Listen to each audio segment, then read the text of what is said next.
કહેવા માંગુ છું કે તમે જે આ સ્ક્રીનમાં બીજું જે બતાવી રહ્યા છો, જે આંગણવાડીઓની તમે ખસ્તા હાલત બતાવી રહ્યા છો, જે રીતે બાળકોની હાલત, ત્યાં જે કાર્યકર્તા આંગણવાડીના હોય છે એમની ખસ્તા હાલત, એટલે તો ન્યૂઝ કેપિટલના કેમેરા ખોટા છે. કારણ કે માનનીય રાજુભાઈ જે મોટી મોટી વાતો કરી, સ્માર્ટ આંગણવાડી, અરે દરેક શબ્દમાં તમે સ્માર્ટ વાપરી નાખો છો, પણ તમારા સ્માર્ટમાં સામાન્ય પણ નથી હોતું. આખા ગુજરાતને ખબર છે, ગુજરાતના મીડિયાને પણ ખબર છે. ખૂબ જ સ્પષ્ટ વાત છે કુશાગ્રભાઈ કે ભારતીય જનતા પાર્ટીનો લોગો અને મોટો એક જ છે કે આપણું બાળક આગળ ના વધે. ભણશે ગુજરાત તો મોટું થશે ગુજરાત, મોટું થશે ગુજરાત તો સવાલ કરવાનું ચાલુ કરશે ગુજરાત. ભારતીય જનતા પાર્ટીની ગુજરાતની સરકારને એવી જનરેશન જોઈ જ નથી જે ભણ્યા પછી પોષણ યુક્ત આહાર લઈને મજબૂતાઈથી આગળ વધે ને આ સરકારને સવાલ કરે કે અમને આ ફેસિલિટી કેમ નથી મળી.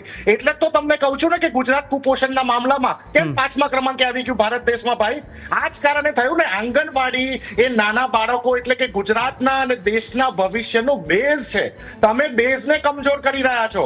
અરે આંગણવાડીની બહેનોને તમે 5500 રૂપિયા પગારમાં કામ કરાવો છો. અરે ચાલો ને ભારતીય જનતા પાર્ટીના કાર્યકર્તાઓને કહો 5500 રૂપિયાના પગાર એક મહિનો આંગણવાડીમાં કામ કરીને બતાવે. આ રાજુભાઈએ પોષણ ટ્રેકર એપ્લિકેશનની વાત કરી, ખૂબ જ સારી વાત. પોષણ ટ્રેકર એપ્લિકેશન તમે બનાવી જેનાથી જે આંગણવાડીના કાર્યકરો છે એ આ પોષણ ટ્રેક એપ્લિકેશન થ્રુ સરકાર સાથે કનેક્ટેડ હોય અને આંગણવાડીમાં શું પ્રોબ્લેમ છે, શું ઇસ્યુ છે એના વિશે ચર્ચા થઈ શકે. પણ એ તો કુશાગ્રભાઈ ત્યારે પોસિબલ છે ને જ્યારે ઇન્ટરનેટ હશે.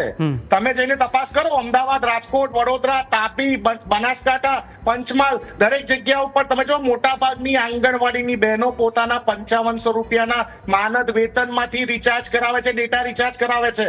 ડેટા રિચાર્જની ફેસિલિટી કે સારો અદ્યતન આધુનિક મોબાઈલ ફોન પણ હજી સુધી ગુજરાત સરકારે આંગણવાડીની બહેનોને નથી આપી શકી. જો એ પોતે ટેકનોલોજીથી સજ્જ નહીં હોય તો એપ્લિકેશનો તમે કરોડો રૂપિયાની બનાવીને શું કરશો એનું? આવી તમે સાયકલો લાયા હતા ને 9માથી 12મા ધોરણમાં ભણતી આદિવાસી વિદ્યાર્થીનીઓ માટે, દલિત વિદ્યાર્થીઓ માટે તમે સાયકલો લાયા હતા ને શું થયું એ સાયકલોનું? એ સાયકલો પડી પડીને ભંગાર બની ગઈ અને તમારે ટેન્ડરો કાઢવા પડ્યા એ ભંગારને વેચવા માટે. આ હકીકત છે, આ સનાતન સત્ય છે આંગણવાડીનું. આજે તમે જો કે ICDS એટલે કે ઇન્ટિગ્રેટેડ ચાઇલ્ડ ડેવલપમેન્ટ સર્વિસીસ, જેની સ્થાપના 1975માં કોંગ્રેસ સરકાર વખતે થઈ ગઈ હતી.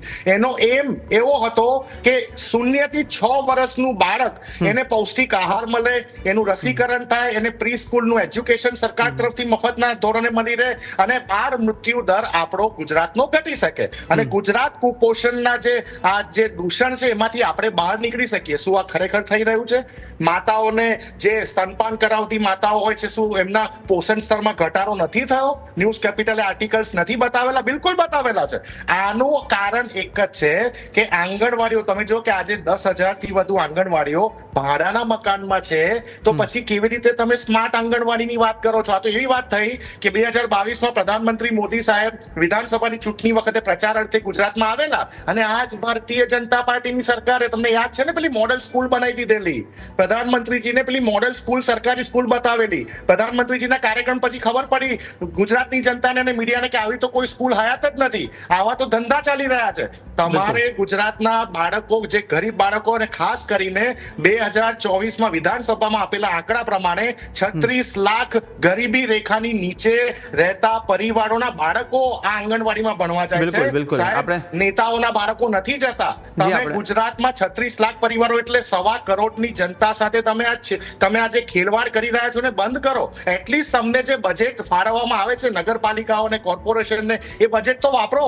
ભારતીય જનતા પાર્ટીના સાંસદો પોતાનું બજેટ નથી વાપરી રહ્યા રોડ બનાવવા માટે, ગટર બનાવવા માટે, ઇન્ફ્રાસ્ટ્રક્ચર માટે. એ વાત આપણે નિશાંતભાઈ આપણે એમનો જવાબ લઈશું રાજુભાઈ પાસે. અત્યારે